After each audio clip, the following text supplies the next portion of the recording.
L'invitation aujourd'hui est de vivre le monde comme un enseignement, une école de vie, un ashram grandeur nature, où tout ce dont j'ai besoin m'est donné.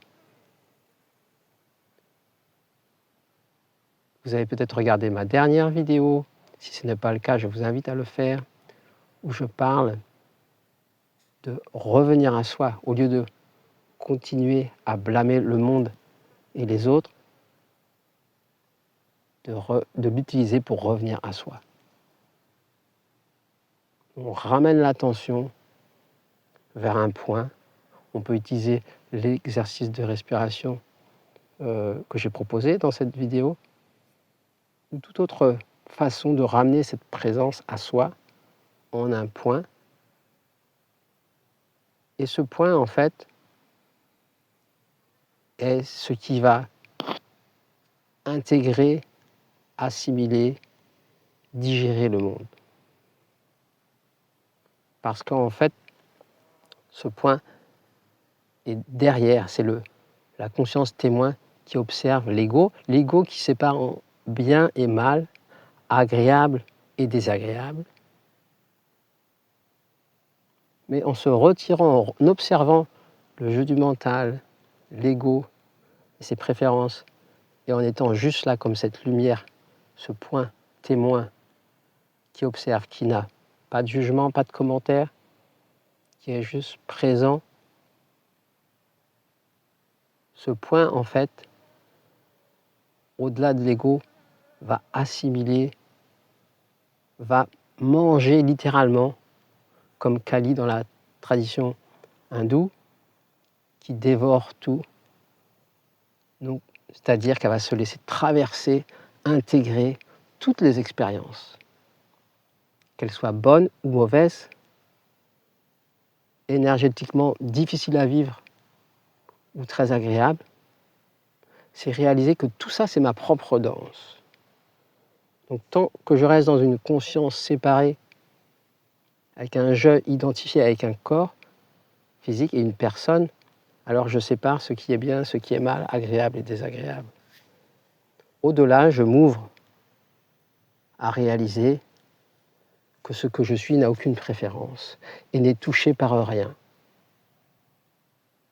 Donc je parle dans ma dernière vidéo de cette présence absolue, le soi, qui est au-delà de la présence qui va et qui vient de la personne, qui a la conscience corporelle. Donc si vous avez une conscience de cela, donc cette ouverture, ramenez l'attention à ce point avec cette foi en fait que rien ne peut toucher ce que je suis. Donc je peux me laisser traverser par des énergies de tout genre sans être affecté. Bien sûr, ça se passe au rythme de chacun, et la grande intelligence, la vie, sait ce qu'elle doit faire pour chacun d'entre nous à une façon différente et unique. Mais l'idée derrière tout ça, c'est de réaliser, regagner la conscience d'être.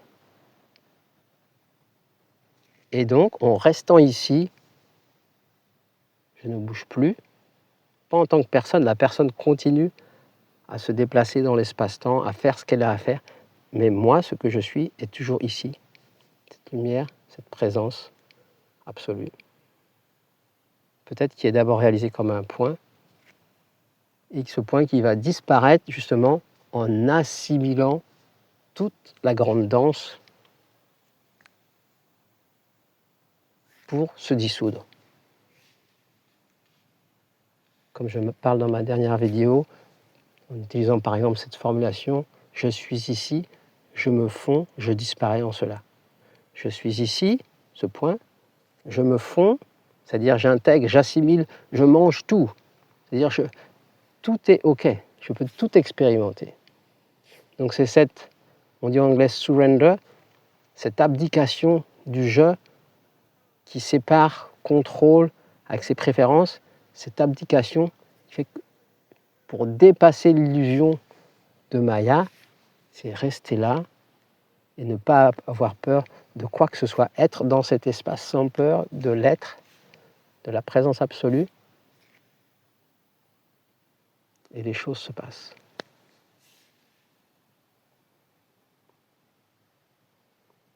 Donc ultimement, il n'a rien à faire de par notre nature, mais on utilise des pratiques, des outils,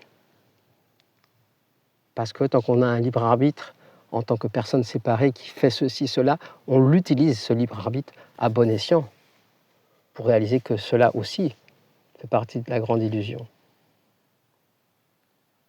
Donc je ramène l'attention à ce point, par la respiration, ou une autre pratique. Dans toutes les traditions, on va retrouver la même chose, sous une forme ou une autre. Donc ce point semble être localisé, mais en fait, il n'est ni localisé, il n'est pas non plus un état. C'est pour ça qu'on l'appelle aussi sahaj, naturel, l'état naturel, puisqu'il ne dépend de rien. Et en fait, on fait une différence d'êtres éveillés qui sont dans un état sans tendance mentale du tout, ou si on est sur le chemin et qu'il y a encore des formes ou des traces d'ego ou de contraction, en fait, pour ce qu'on est, pour le soi, ça ne fait aucune différence. Donc on peut observer tout ce jeu de dissolution, intégration, assimilation, et rester cette lumière, cette présence absolue qui observe tout ce qui se passe comme un grand jeu. On parle parfois du jeu cosmique, et le Bouddha en nous reste avec son sourire permanent, puisqu'il a cette conscience, il sait que tout ça est un grand jeu. Donc l'invitation aujourd'hui, c'était de revenir à soi, encore et encore, jusqu'à temps que ça devienne quelque chose de naturel.